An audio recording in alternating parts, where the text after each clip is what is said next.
Maybe you are a stumbling and a failed disciple of Jesus Christ. To some extent, all of us Christians are precisely that. But maybe today you do feel acutely the need of a clean slate. The resurrection of Jesus, it means that you have it.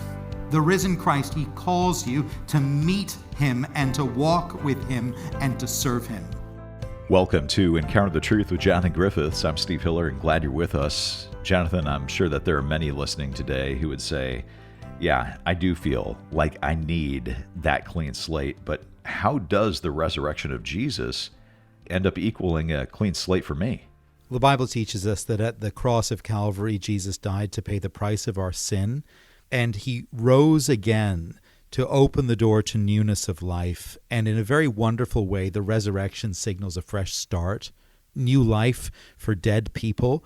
And in the account that we're going to look at today from Mark's Gospel, there's a lovely moment where Jesus invites one of his failed disciples to meet him once again after the resurrection. And it's just a beautiful signal of that fresh start for him when he so desperately needed it. And I'm conscious that there'll be many listening today who feel that need of a fresh start. Let me simply say to you as we begin our message today, you can find that fresh start with Jesus Christ. Let's look at that today from the book of Mark, chapter 16, and verses 1 through 8. Here's Jonathan as we continue a message called A Day of Victory. In the first instance, in this time and place, the author would not have chosen women to be his eyewitnesses. It's not pleasant to reckon with this, but the truth is that in the ancient world, in the Roman world at this time, women were not treated as equals to men. Women were not often afforded the same respect as men.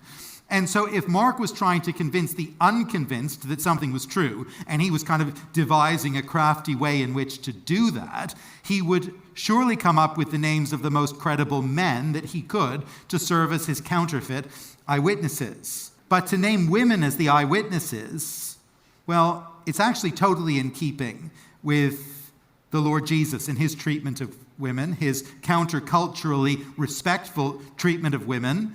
It makes sense that Jesus would allow 3 women to be the eyewitnesses of the resurrection.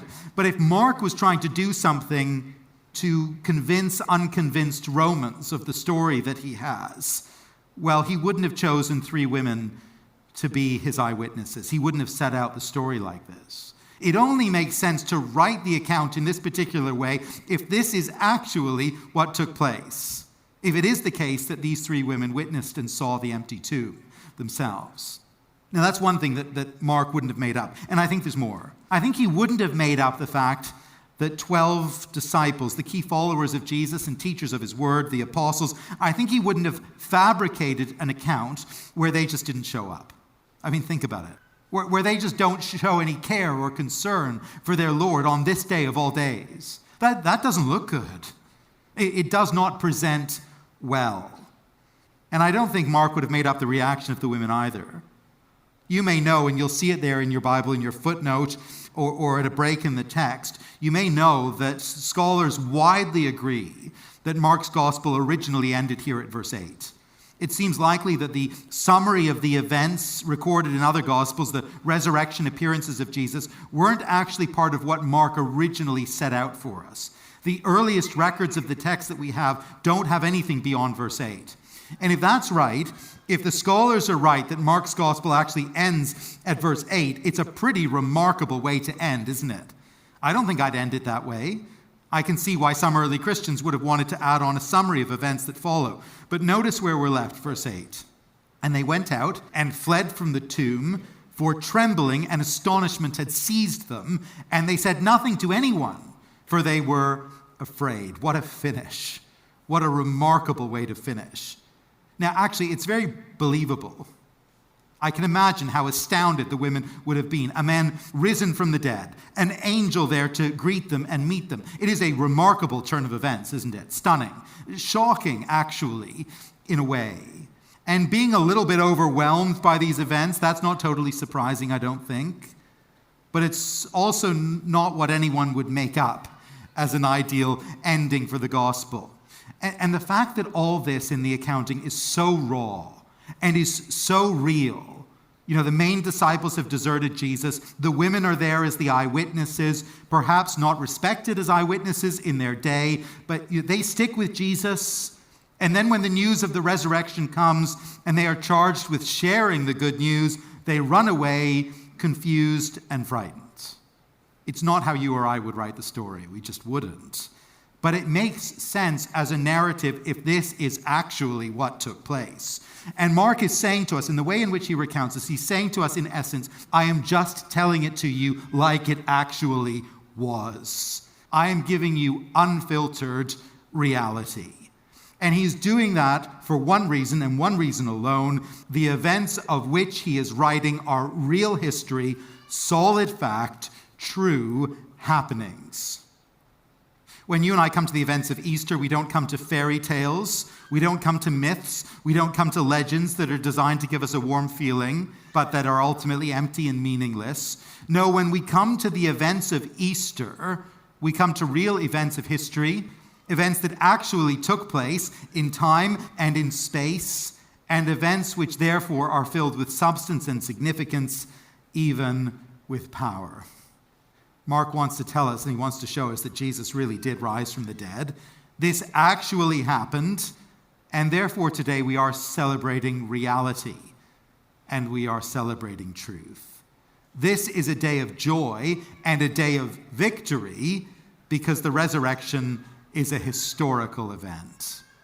Next, this is a day of joy and of victory because the resurrection is a divine event. As he records the story and recounts the story of this great day for us, Mark wants us to recognize that God himself has stepped into this situation. He has intervened powerfully and has done something very remarkable and very wonderful, something with profoundly far-reaching implications for each one of us here.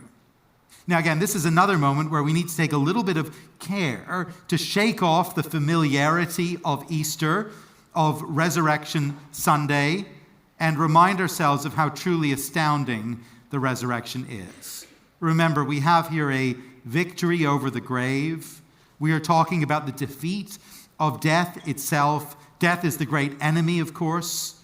It is the great unconquerable foe for humanity. In the 2,000 years since Mark wrote his gospel, we have not really made much progress in this great battle against death. With all our science and with all our experience and with all our ingenuity and with all our wealth, all we've really managed to do is to prolong life for some people by a few years. All we've achieved is a brief delay in death for some of the population.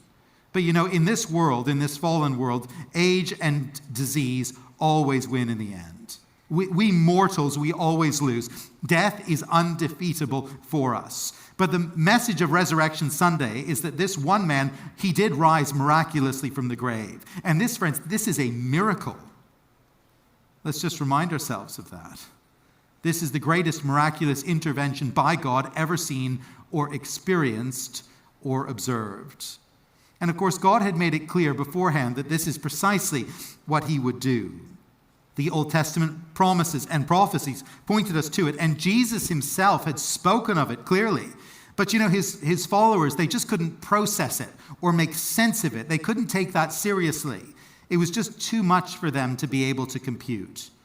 Even these women who had been so loyal to Jesus and who had stayed by him so steadfastly, they hadn't come on this particular day to witness the resurrection. That's not why they were there.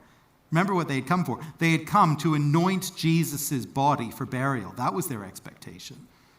The first indication that something extraordinary has taken place here is the fact that the stone covering the entrance to the tomb has been rolled back. The women, as we saw, had been mindful of the fact that this was a logistical challenge for them. They were talking about the stone as they walked over, who would move it, but as they arrive, they see that the stone has been rolled away, verse 4. Looking up, they saw that the stone had been rolled back. It was very large. Something is up here.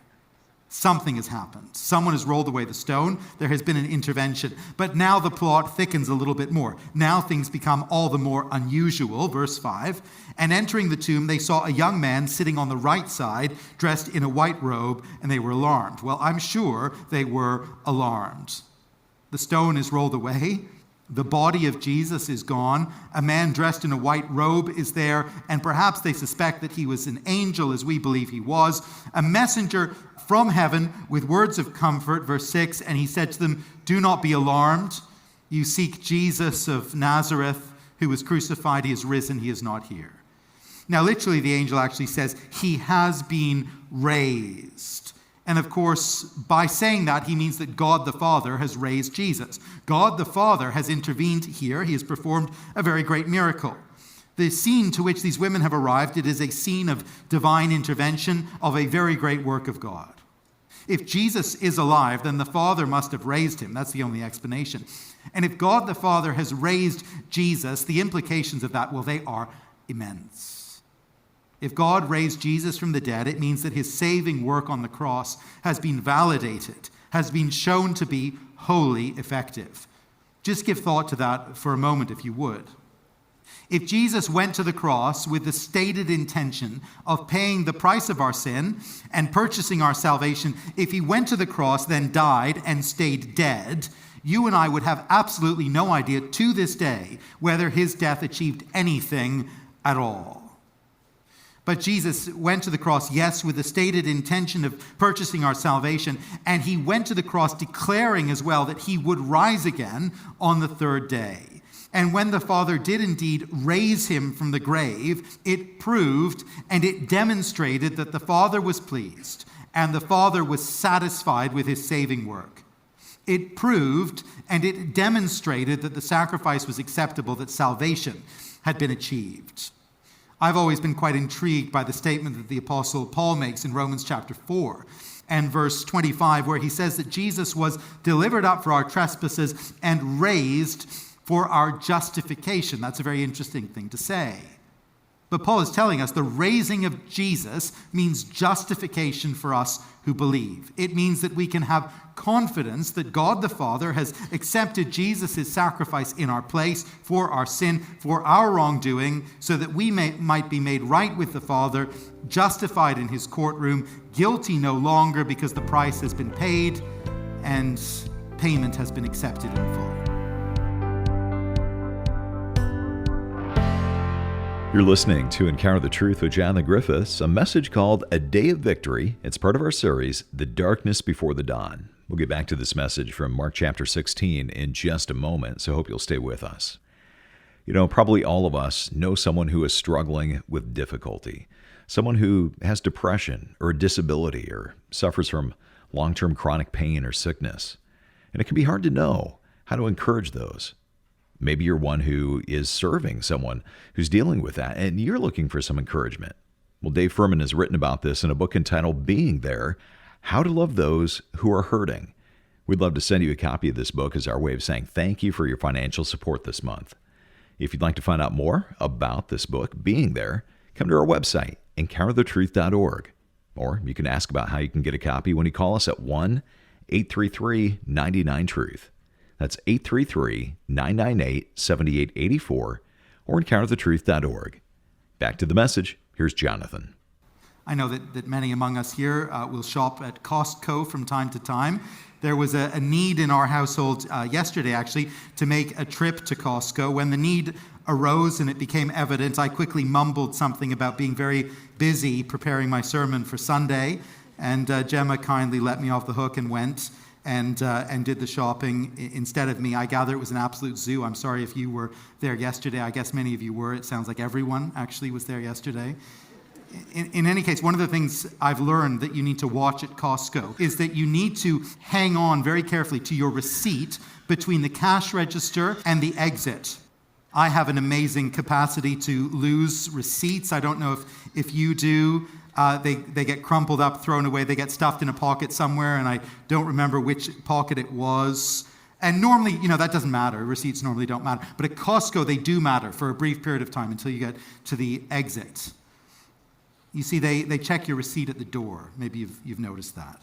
You need the receipt as proof that the merchandise in your vast cart, all that is there has actually been paid for. You don't get out the door of Costco without your receipt. But if you have the receipt, as you should have the receipt, the person at the door will review your receipt, and then if they're in a good mood, they will draw you a little smiley face on the receipt, which I always appreciate personally.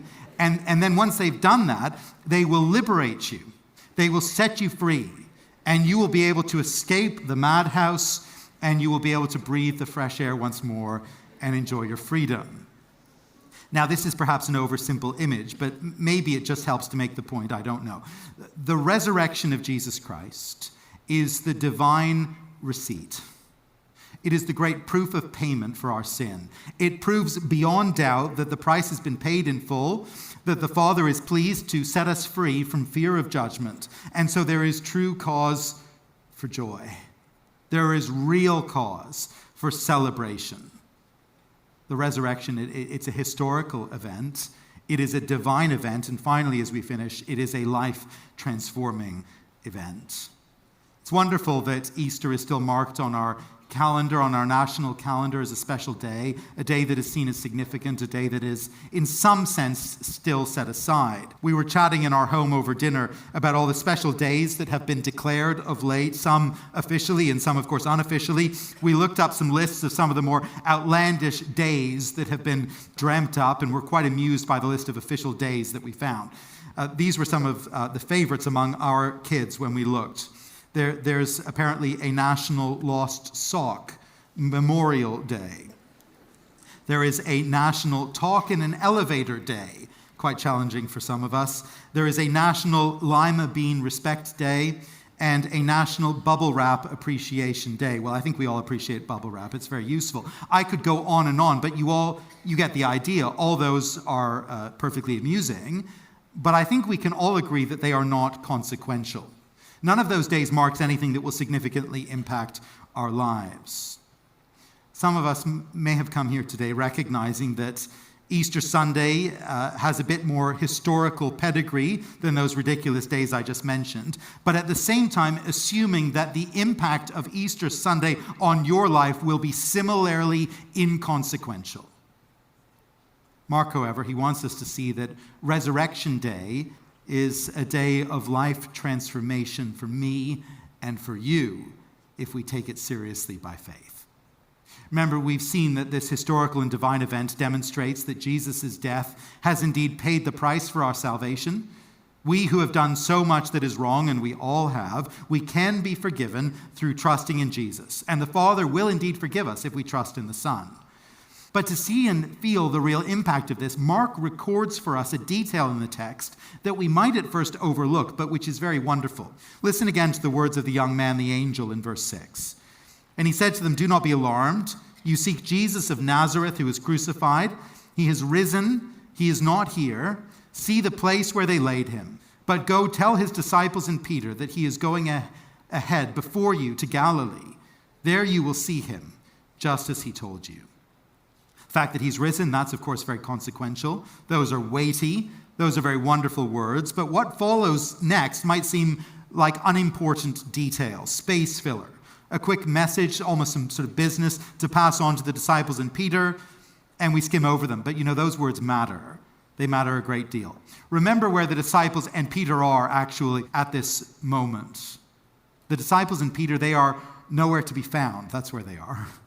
They're nowhere to be found anywhere near Jesus. They're nowhere to be found because they deserted Jesus and they ran away. Particularly shocking within all this was the failure of Peter, who was a kind of lead disciple and who, when asked about his relationship with Jesus, denied him not once and not twice, but fully 3 times. This was a terrible failure. It's the sort of failure from which one might never recover. The disciples and Peter, they assume that Jesus is dead, and they must be filled with a great sense of guilt at the way in which they abandoned Jesus and betrayed him. And Jesus himself, well, he would be well within his rights to give up on the disciples at this point, to write them off, and to leave them out entirely from the joy and the celebration of the resurrection. But what does Jesus do instead? Jesus issues an invitation. He sends a special message to them. He says, "Come and meet me, all of you," and Peter especially. Peter, the one who fell so far and so hard. Come and meet me. I'm going ahead of you. I'm actually going back to the place where everything began, where the ministry, where our friendship, our relationship began. I'm going back to Galilee, where you first met me back in chapter 1 of Mark's Gospel, right at the beginning. I'm going back to where it all started. Come and meet me there, back at the beginning, back at the place of our beginning. And what's the meaning? What's the significance? Well, I'll tell you, it's a fresh start. That's the significance. See, that's what Jesus is offering these men. And why is he offering it? Well, he's offering it because of the resurrection. He's offering it because Jesus died and Jesus rose again. And because Jesus died and Jesus rose again, these failed disciples, they've got another shot. They've got another chance at walking with Jesus and knowing Jesus and serving Jesus. And so for them, the resurrection is truly a life-transforming event. It means an opportunity to start again with a clean slate. It means an invitation and a welcome from the risen Jesus. It means hope, and it means a future. Now, I don't know your particular personal situation. Maybe you are a stumbling and a failed disciple of Jesus Christ. To some extent, all of us Christians are precisely that, stumbling and failed disciples. But maybe today you do feel acutely the need of another chance, of a fresh start with Jesus, of a clean slate. Well, you know, the resurrection of Jesus, it means that you have it. It means that you have that chance. Because of the resurrection, here's the invitation. Go forward with Jesus in joy and in freedom. The risen Christ, he calls you to meet him and to walk with him and to serve him once more. Maybe you've never walked with him. Maybe you've never responded to Jesus Christ. But you are someone who desperately needs a fresh start, and you know it. You know, your record is awful. Your life is a mess. Your history, it's ugly. And you're burdened today by the weight of all that you've done, and it weighs heavily upon you even now. Well, if that's you, the risen Lord Jesus Christ, he invites you to make a fresh start with him. He invites you, he calls you to turn from sin, to trust in his saving death and his resurrection, to meet with him, and then to walk with him. So here's the question: are you ready for a fresh start with Jesus? Would you respond to him by faith? Would you meet Jesus as he calls you, even today? If you'll do that, I can promise you this: your life and your eternity will be utterly transformed, and you'll never be the same again.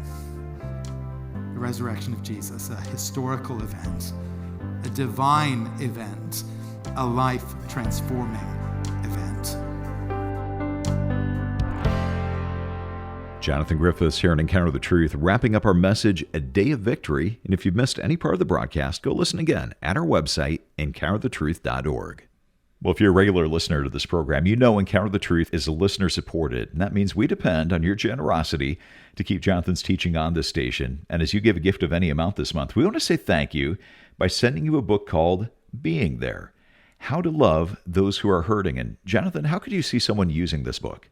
Well, Steve, there are a couple of different ways we imagine this book being used. There will be listeners to the program today who are trying to come alongside friends and loved ones who are walking through illness, frailty, disability, depression, and other things. And you're wanting to be a help to them. You're wanting to be an encouragement, and you want to know how to do that and to do it well. You need your own encouragement from the Word of God to be able to be an encouragement to others. Well, we trust and believe this resource is going to be a great help to you. And then there will be others where you know a friend or a loved one who is a carer, who is a supporter of someone walking through an acute season of need. And that supporter, that carer, needs their own help and their own encouragement. They need a biblical vision for what the Lord has called them to do in this season of life. And again, we think this resource could be a wonderful gift to them if you were able to get it into their hands. And so we want to get it into your hands and make it available to you. Well, again, the book is called Being There: How to Love Those Who Are Hurting. Our thank you gift to you as our way of saying thank you for supporting the ministry this month. You can give online at encounterthetruth.org or when you call 1-833-998-7884. That's 833-99-TRUTH or encounterthetruth.org. You can also write us at Encounter the Truth, 2176 Prince of Wales Drive, Ottawa, Ontario, K2E0A1, or in the U.S. at Encounter the Truth, 215 North Arlington Heights Road, number 102, Arlington Heights, Illinois, 60004. For Jonathan Griffiths, I'm Steve Hiller. Thanks for listening, and I hope you'll join us next time.